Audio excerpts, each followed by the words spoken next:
मैं डॉक्टर लक्ष्मी नारायण, प्रवक्ता इतिहास, राजकीय मॉडल संस्कृति वरिष्ठ माध्यमिक विद्यालय ततारपुर इस्तमुरार रेवाड़ी हरियाणा, आप सभी विद्यार्थियों का आज के व्याख्यान में स्वागत करता हूं। विद्यार्थियों, आज के अपने अध्याय का नाम है विद्रोही और राज, 1857 का आंदोलन और उसके व्याख्यान। आज इस व्याख्यान में जो उपविषय हम पढ़ने जा रहे हैं वो है 1857 की क्रांति के कारण। और विद्यार्थियों, 1857 की क्रांति के कारण जानते हैं। सन 1857 ईस्वी क्रांति को भारत का प्रथम स्वतंत्रता संग्राम कहा गया है। यह अंग्रेजी राज के खिलाफ एक व्यापक जन क्रांति थी जो पूरे भारत में फैली। 19वीं सदी के भारतीय इतिहास की यह सबसे महत्वपूर्ण घटना है। साथ ही भारतीय जनमानस और सिपाहियों के साहसिक बलिदान की एक गौरवपूर्ण गाथा है। इसके बाद यह घटना राष्ट्रीय आंदोलन में आज़ादी के दीवानों के लिए सदैव प्रेरणा स्रोत बनी रही है। विद्यार्थियों, किसी भी क्रांति की पृष्ठभूमि में अनेक छोटी छोटी घटनाएं होती हैं जो बाद में कारण कहलाती है, और एक विशेष घटना होती है जिसके कारण क्रांति भड़क उठती है, शुरू हो जाती है, वो तात्कालिक कारण कहलाती है। तो आओ इसके कारणों को जानते हैं। सबसे पहले हम जानेंगे अफवाहें व भविष्यवाणियाँ, दूसरा सामाजिक व धार्मिक कारण, तीसरा सैनिक कारण, चौथा आर्थिक कारण, पांचवा राजनीतिक कारण, छठा अवधि में क्रांति के कारण। आप मैप में क्रांति का क्षेत्र देख रहे हैं। जो ये नक्शा है भारत का जिस पे हरा रंग है, ये सारा अंग्रेजों के अधीन था, और जो लाल लाइन है इसके अंदर का भाग, यहाँ पर क्रांति भड़क उठी थी और कोई ना कोई घटना कहीं ना कहीं भारत के हर हिस्से में हुई थी। तो आओ एक बार इस कारणों को जानते हैं। सबसे पहले देखते हैं अफवाहें व भविष्यवाणियाँ। 1857 के विद्रोह का सबसे प्रमुख कारण अफवाहों व भविष्यवाणियों को माना गया है। कंपनी की सत्ता के खिलाफ यह विद्रोह न तो पहला था और न ही कोई अचानक आया उबाल था। इससे पहले भी भारत के विभिन्न भागों में कंपनी शासन के विरुद्ध अनेक छोटे छोटे विद्रोह हो चुके थे जिन्हें बुरी तरह कुचल दिया गया था। इन्हीं की श्रृंखला में यह एक व्यापक विद्रोह था जो विदेशी सत्ता के खिलाफ एक स्वतंत्रता आंदोलन बन गया। क्रांति का तात्कालिक कारण भी एक अफवाह ही मानी गई है। आओ उसको देखते हैं। पहले, क्रांति का तात्कालिक कारण चर्बी वाले कारतूस माना गया है। विद्यार्थियों, तात्कालिक कारण वो कारण होता है जिस कारण से वह घटना आरंभ हो जाती है। 1857 की क्रांति जिस कारण से आरंभ हुई उसको तात्कालिक कारण कहा गया। वो तात्कालिक कारण था चर्बी वाले कारतूस। क्रांति को आरंभ करने का प्रमुख कारण चर्बी वाले कारतूस माने गए हैं। इन कारतूसों पर चर्बी लगी हुई थी। 1857 के आरंभ से ही सिपाहियों में एक अफवाह थी कि नए दिए गए कारतूसों में गाय व सूअर की चर्बी लगी हुई है।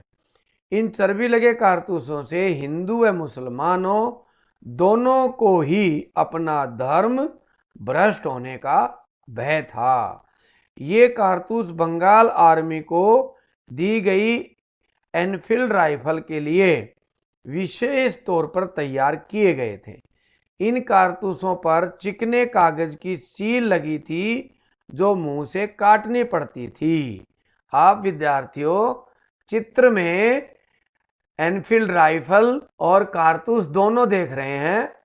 ये कारतूस हैं, इसके ऊपर ये कागज है, इसको मुंह से काटना पड़ता था और इस पर चर्बी लगी होती थी।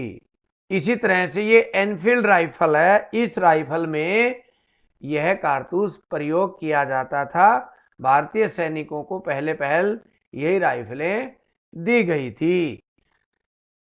अंग्रेजों ने इसे अफवाह बताया है तथा इस अफवाह का स्रोत भी उन्होंने ढूंढने का प्रयास किया है।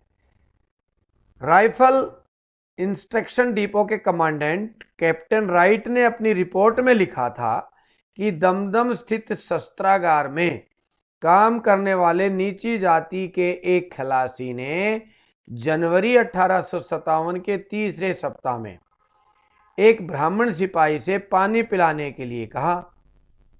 ब्राह्मण सिपाही ने यह कहकर अपने लोटे से पानी पिलाने से इनकार कर दिया कि नीची जाति के छूने से लोटा अपवित्र हो जाएगा। रिपोर्ट के मुताबिक इस पर खलासी ने जवाब दिया कि वैसे ही जल्दी ही तुम्हारी जाति भ्रष्ट होने वाली है, क्योंकि अब तुम्हें गाय और सूअर की चर्बी लगे कारतूसों को मुंह से खींचना पड़ेगा। यह अफवाह फैलती चली गई। खलासी ने जो बताया था उसने जाकर के अपने बैरिक में स्थित सभी सैनिकों को बताया, और वहां मुस्लिम सैनिक भी थे तो एक तरफ ब्राह्मण सैनिक भी थे, और इस कारण से वहां ब्राह्मण सैनिकों में मंगल पांडे ने विद्रोह कर दिया। इस तरह से विद्यार्थियों, मंगल पांडे अंग्रेजों के विरुद्ध हथियार उठाने वाले पहले क्रांतिकारी माने गए हैं। तो ये पहला कारण था, चर्बी वाले कारतूस, और इसी कारण से 1857 की क्रांति आरंभ हुई। अन्य छोटी छोटी घटनाएं भी थी विद्यार्थियों, जो आम जनता को अंग्रेजों के खिलाफ भड़का रही थी, अंग्रेजों के खिलाफ उनमें वैमनस्य पैदा कर रही थी।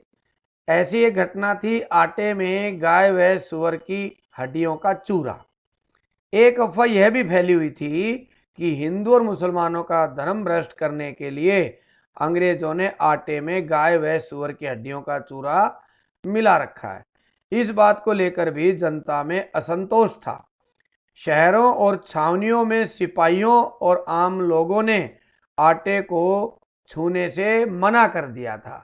इस तरह की अफवाह से भी आम जनता और सैनिकों में अंग्रेजों के खिलाफ घृणा भर रही थी। यानी कि अफवाह एक और भी है कि धर्म परिवर्तन की अफवाह। यह अफवाह भी फैली हुई थी कि अंग्रेज हिंदुस्तानियों को ईसाई बनाना चाहते हैं। इस अफवाह से भी आम जनता में बेचैनी थी। इन बेचैनियों ने लोगों को अगला कदम उठाने के लिए झिंझोड़ दिया। यह अफवाह नहीं थी विद्यार्थियों, यह भी एक सत्य घटना थी। उस समय ईसाई मिशनरी भोले भाले आदिवासियों को और हिंदुओं को, सभी लोगों को ईसाई बनाने में लगी थी।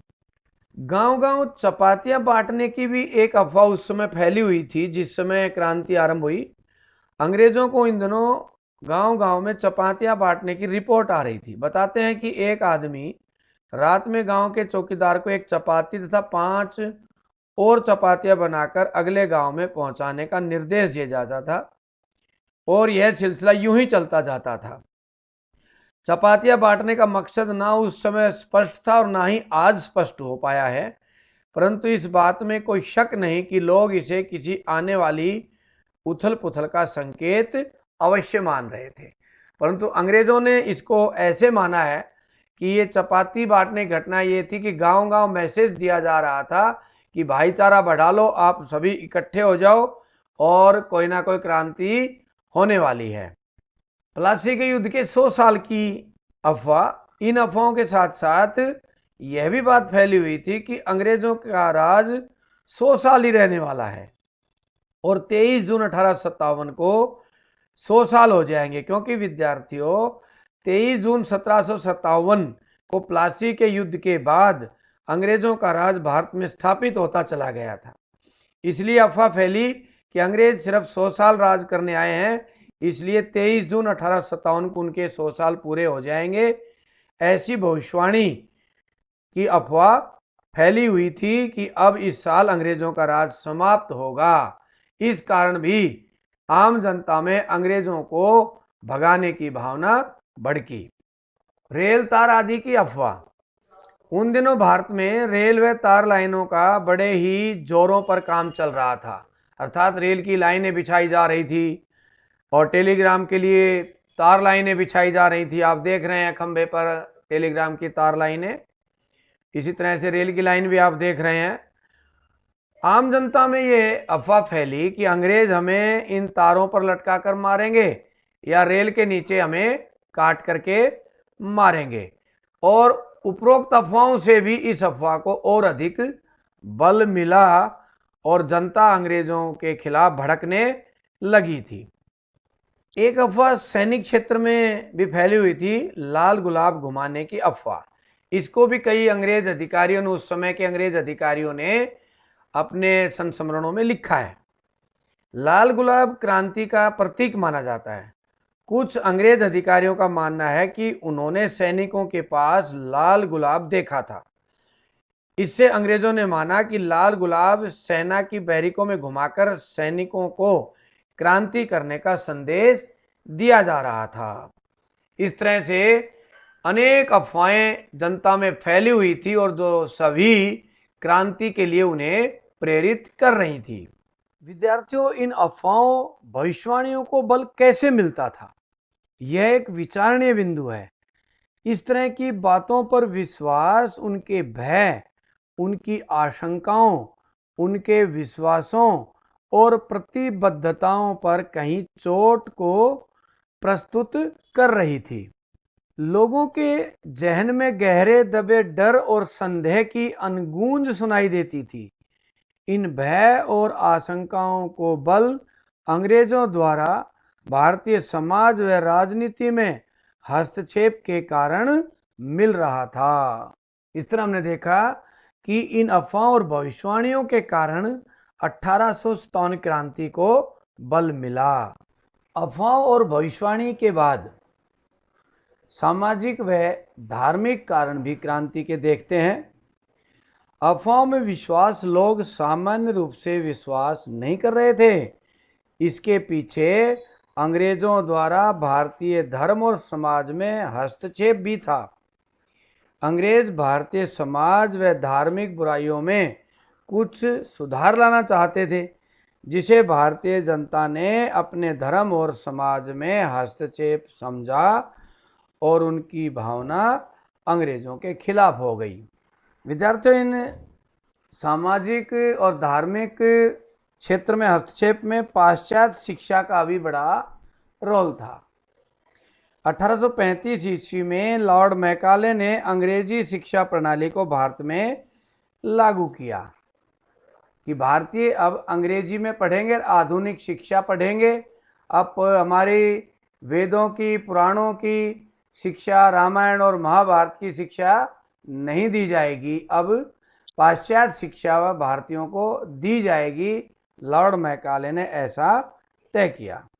इस शिक्षा के साथ साथ जब शिक्षण संस्थाएं खोली गई तो उन शिक्षण संस्थाओं में भोले भाले भारतीयों को ईसाई धर्म में परिवर्तित करने लगे, अर्थात शिक्षण संस्थाओं में ईसाई धर्म व पाश्चात्य संस्कृति का प्रचार धड़ल्ले से किया जाने लगा और इस तरह से ऐसी शिक्षा दी जाने लगी जिससे कि भारतीय ईसाई धर्म अपना लें। इसलिए भी भारतीय जनता नाराज हो रही थी। इस शिक्षा की एक खूबी और भी थी, अर्थात स्वयं मैकाले ने भी इस शिक्षा का क्या उद्देश्य बताया है। विद्यार्थियों, हम ऐसे भारतीय पैदा करना चाहते हैं जो रंग और रक्त से भारतीय हों लेकिन विचारों से अंग्रेज हों। इस तरह के भारतीय हम पैदा करना चाहते हैं। इसका जनता पर गलत प्रभाव गया और जनता अंग्रेजों के खिलाफ भड़कने लगी। विद्यार्थियों, अंग्रेजों ने भारतीय समाज में फैली कुछ बुराइयों को दूर करना चाहा, जो समाज की एक बहुत बड़ी कुरीति थी और धब्बा थी, समाज पर कलंक थी। इसकी पहल लॉर्ड विलियम बेंटिंग के समय में, जो 1828 से 1835 तक भारत के गवर्नर जनरल रहे थे, उसके समय में हुई।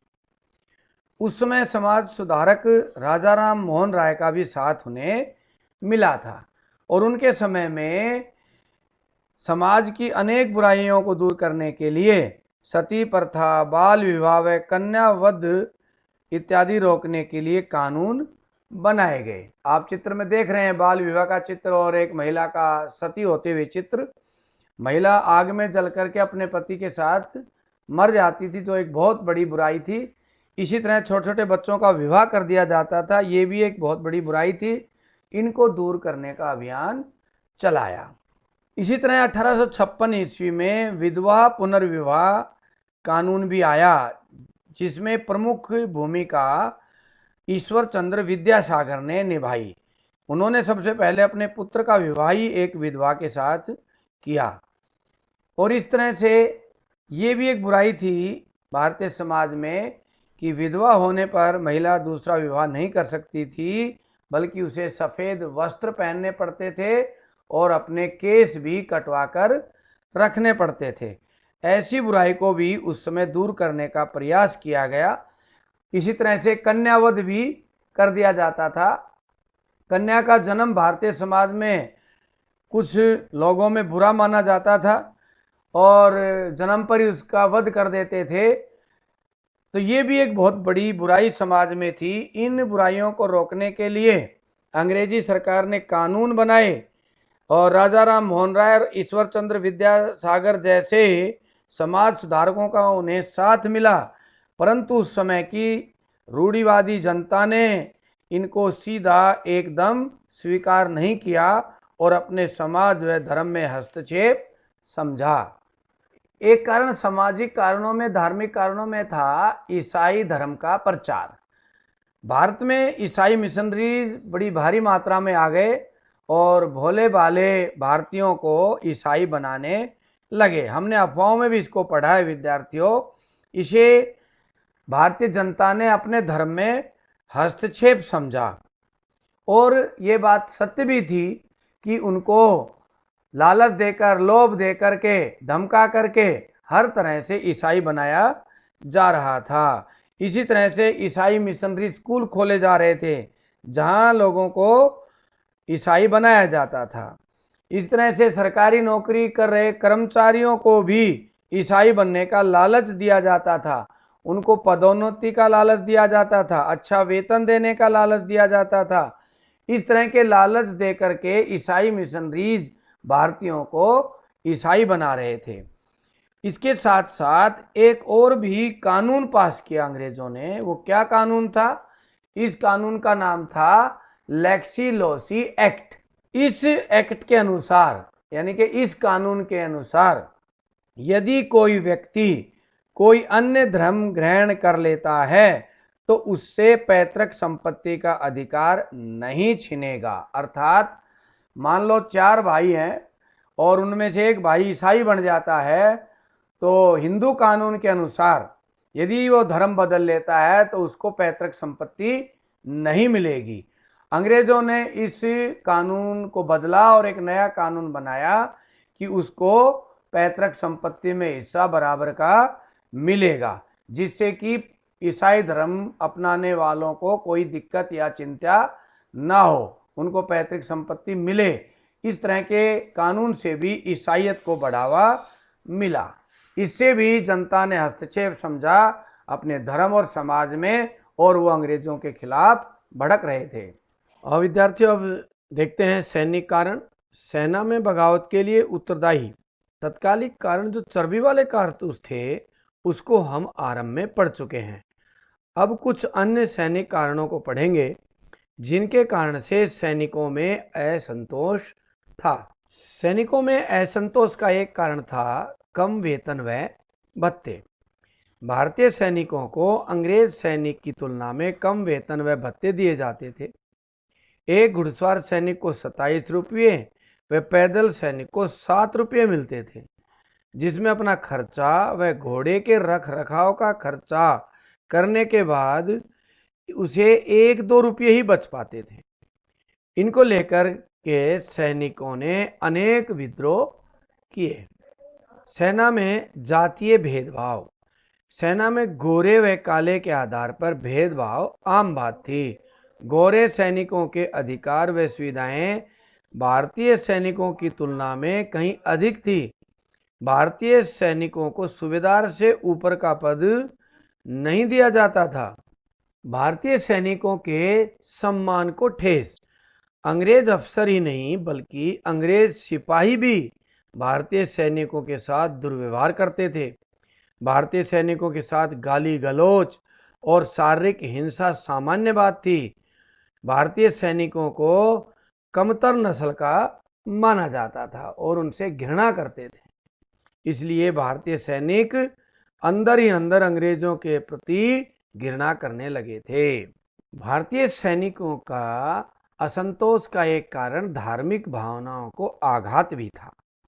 भारतीय सेना में धार्मिक भेदभाव भी किया जाता था। हिंदू सैनिकों को चोटी रखने व सिख सैनिकों को केस व दाढ़ी कटवाने के लिए कहा जाता था।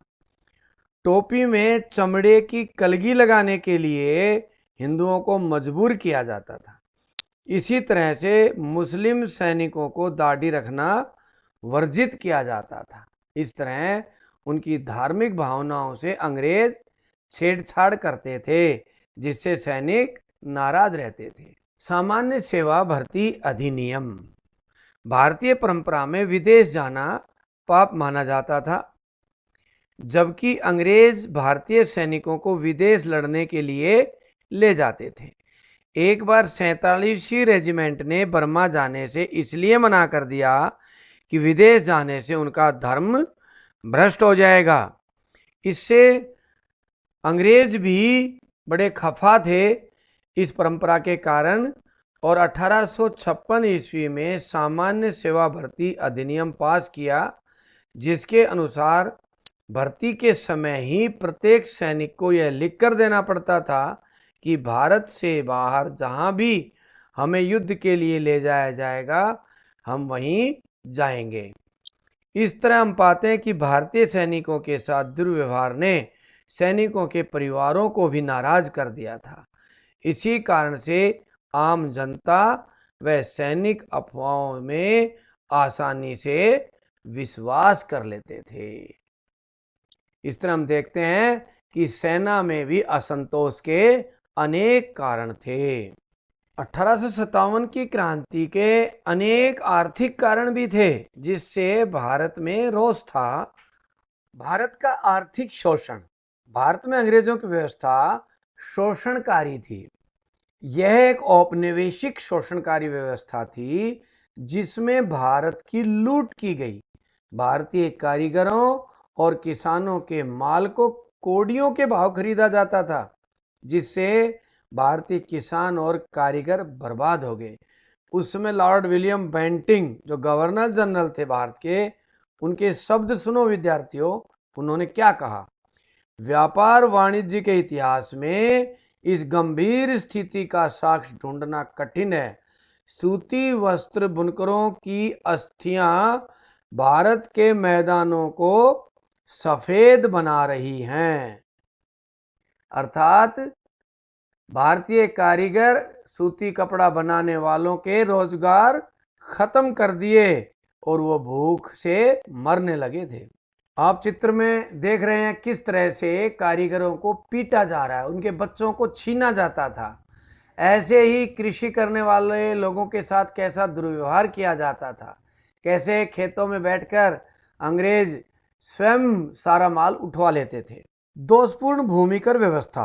अंग्रेजों ने भारत में जितने भी भूमिकर इकट्ठा करने की विधियां लागू की वे सभी दोषपूर्ण थी, चाहे वो स्थायी बंदोबस्त था, चाहे वो रैयतवाड़ी बंदोबस्त था और चाहे वो महलवाड़ी बंदोबस्त था। उत्तरी भारत में महलवाड़ी बंदोबस्त लागू किया गया था, जिसमें लगान समय समय पर बढ़ाने का प्रावधान था तथा पूरा गांव लगान जमा कराने के लिए सामूहिक रूप से जिम्मेदार होता था। यदि लगान जमा ना करा सके तो पूरे गांव को सजा मिलती थी। इसलिए पूरे गांव में अर्थात सामूहिक रूप से सभी अंग्रेजों के प्रति नाराज हो जाते थे, क्योंकि जब सबको सजा मिलती थी तो पूरा गांव अंग्रेजों के खिलाफ हो जाता था। इस तरह की दोषपूर्ण भूमिकर व्यवस्था से किसान बर्बाद हो रहे थे, ना उनका ठीक ढंग से रहना सहना हो पाता था और उनके खेत भी बर्बाद होते जा रहे थे। अंग्रेजों की शोषणकारी नीतियों के कारण भूखमरी और बेरोजगारी भी फैलती जा रही थी। किसानों के पास इतना भी नहीं बच पाता था कि वो साल भर खा सके।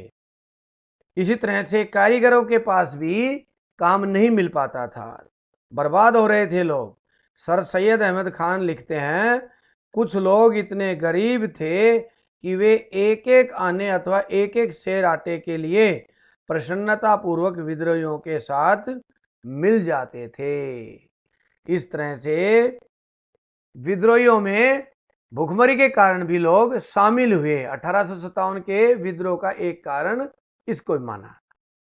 इस तरह से आर्थिक शोषण ने विद्रोह में आग में घी का काम किया। 1857 की क्रांति में राजनीतिक कारणों की भी महत्वपूर्ण भूमिका रही। अंग्रेजों की साम्राज्य विस्तार नीति ने न केवल आमजन को बल्कि राजा महाराजाओं को भी नाराज कर दिया था। ये शर्तें देखते हैं विद्यार्थियों एक बार बारी बारी से।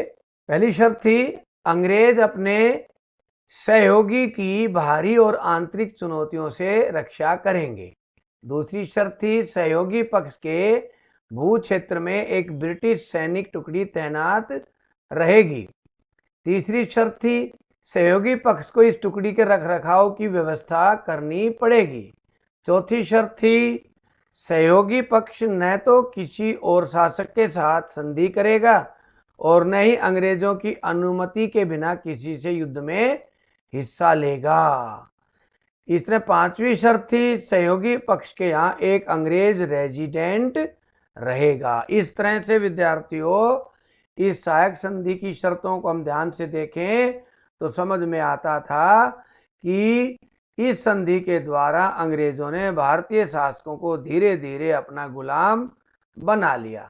सारी सेना उनकी हो गई और उस सेना का खर्चा उन्हें स्वयं देना पड़ता था।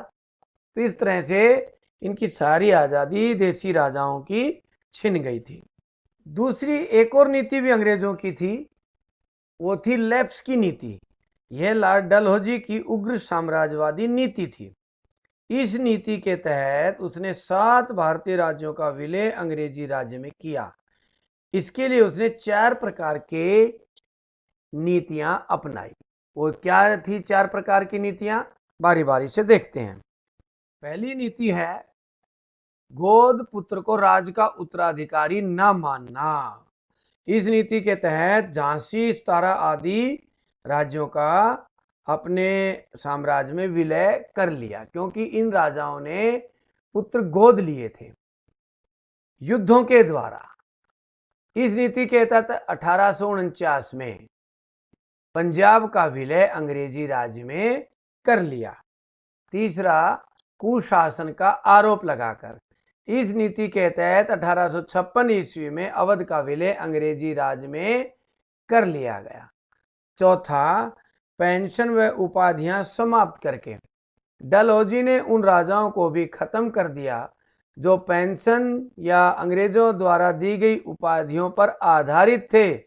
इस नीति के तहत कर्नाटक, तंजौर, कानपुर के नाना साहब को खत्म किया गया, यानी कि इनकी पेंशन और उपाधियां बंद कर दी गई।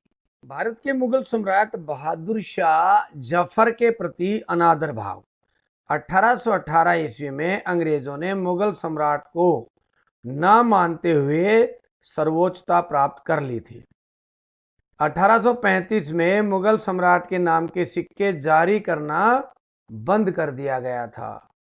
लॉर्ड कैनिंग ने यह घोषणा कर दी थी कि बहादुर शाह जफर की मृत्यु के बाद मुगल बादशाह का पद समाप्त कर दिया जाएगा, और इस तरह से अंग्रेजों ने भारत में सर्वोच्चता प्राप्त कर ली और आम जन जो मुगल बादशाह के प्रति आदर भाव रखता था वो इन घोषणाओं से मन ही मन में उद्वेलित और विद्रोही होने लगा था।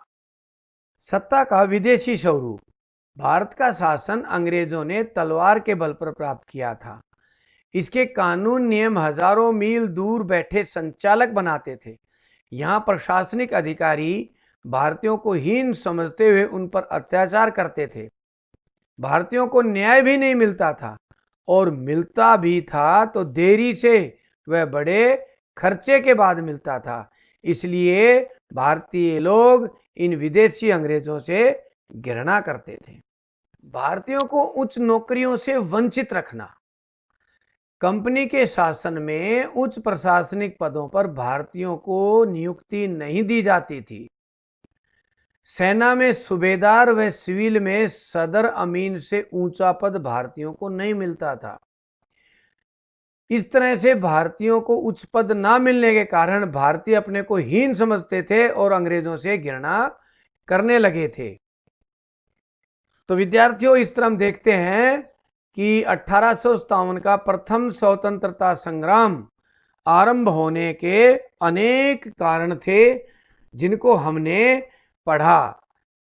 अब विद्यार्थियों, एक अलग से टॉपिक हम पढ़ते हैं, क्रांति के कारणों में ही है कि भाई अवध में क्रांति या अधिक मात्रा में विद्रोह क्यों हुआ।